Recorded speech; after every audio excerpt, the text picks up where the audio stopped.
Hi, fourth graders. For today's read aloud, I am going to read an article to you. This is coming from one of the magazines that I sent home. It's from Scholastic News, and on the cover, we see a crazy image of a massive forest fire. The cover says Battling Blazes. That is the title. And then underneath, we see a subtitle that says Western states have been scorched by wildfires.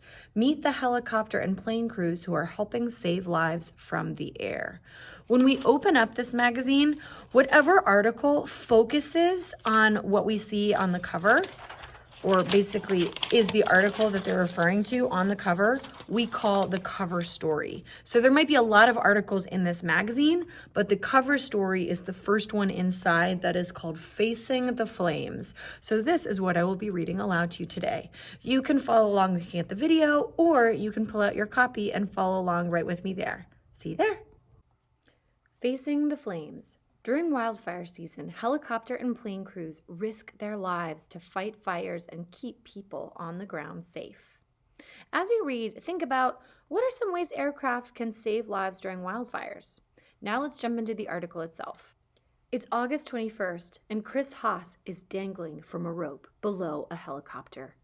Nearby, in the pitch black, two firefighters are waiting to be rescued. They had been trying to help tame a raging wildfire in Point Reyes National Seashore in California, but now they are trapped in the fire's path. Fortunately, Haas spots the firefighters' headlamps blinking at him. Pilot Paul Bradley fights the gusty winds as he carefully lowers Haas to the ground. There is little time to spare. The fire is less than a football field's length away. Haas quickly helps the firefighters into harnesses and clips them onto his long line. Bradley lifts all three of them to safety. I'd be lying if I said I didn't have butterflies, Haas recalls. I just kept telling myself to relax and do my job. This is just one of many heroic efforts to keep people safe during this year's deadly wildfire season. As Scholastic News went to press, dozens of large fires were blazing in western states. At least 40 people had died. Entire communities had been reduced to ash and rubble. Thousands of firefighters and rescue workers are banding together to fight these fires and protect life and property. Much of that help comes from the air. I'm going to pause right here and ask you to think about the genre of this article. This sounds like it is a true story, but it's told almost as if it's fiction, almost as if they're telling this really exciting story. We call this narrative nonfiction, meaning it's telling true things, but it's kind of telling it like it's a story. Pretty cool, huh? Kind of gets us into the action a little bit. Down below, we also see a photograph, and if we want to know what's in the photograph, we can look at something that's called a caption.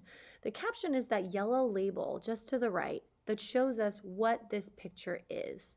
The caption reads, Paul Bradley, far left, and Chris Haas are part of the Sonoma County Sheriff's Office helicopter rescue team. Above the flames. Wildfires often start deep in wilderness areas, but strong winds can cause them to spread quickly and threaten nearby homes. It can take weeks to get the biggest fires under control. When a wildfire breaks out, aerial teams are often the first on the scene. Do you all see how that word aerial is a little bit more in bold? That's because they're trying to teach this word to us. It's a key term that they want us to understand. And in Scholastic News, they'll include a little mini glossary of words to know. If we look at that, it says words to know, aerial, adjective, related to aircraft or something high in the air. So an aerial team would be an air-based team, like in a helicopter or an airplane, something from up in the sky. Supervisors in spotter planes gather information about the blaze. They coordinate with firefighters on the ground about the best way to contain it. Again, we see that bold word contain. So if we go down to words to know, contain has a definition for us. Contain is a verb. It's an action word, which means to prevent from spreading or to get under control. So if they're trying to contain the fire, they're trying to prevent it from spreading or to get that fire under control. Spotters also guide tanker planes to drop chemicals to slow the fire's speed. Rescued. Meanwhile, helicopters carry firefighters to the edges of the blaze to attack it from the ground. Firefighting helicopters also make precise water drops along escape routes for people fleeing the flames. When fast-spreading fires make an escape impossible, helicopter teams are often called to the rescue. On September 5th, more than 200 campers were trapped near a lake in California. A quick-moving fire blocked the only road out of the campground. 2 military helicopters battled smoke and strong winds to get everyone out safely. Experts predict that this year's wildfire season is far from over. Haas knows he has to be ready for whatever comes his way. The more we prepare for any situation we might face, the greater the chance we'll be successful, Haas says. By Cindy Unwin. Now on the side, we see 3 other photos that are pretty striking, and it says a little subheading, what you need to know about wildfires. Let's look at this first photo and read the caption. In California, dry thunderstorms in August brought little rain, but nearly 11,000 lightning strikes in just 72 hours. These ignited hundreds of fires, including the largest in state history.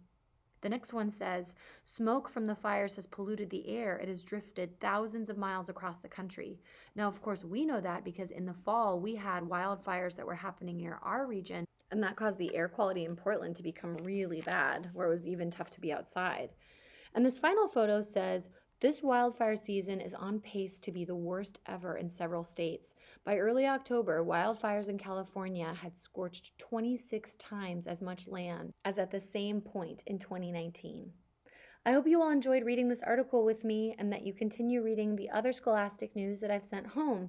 They've got really great current events and lots of really exciting pictures for you to enjoy. See you next time. Bye.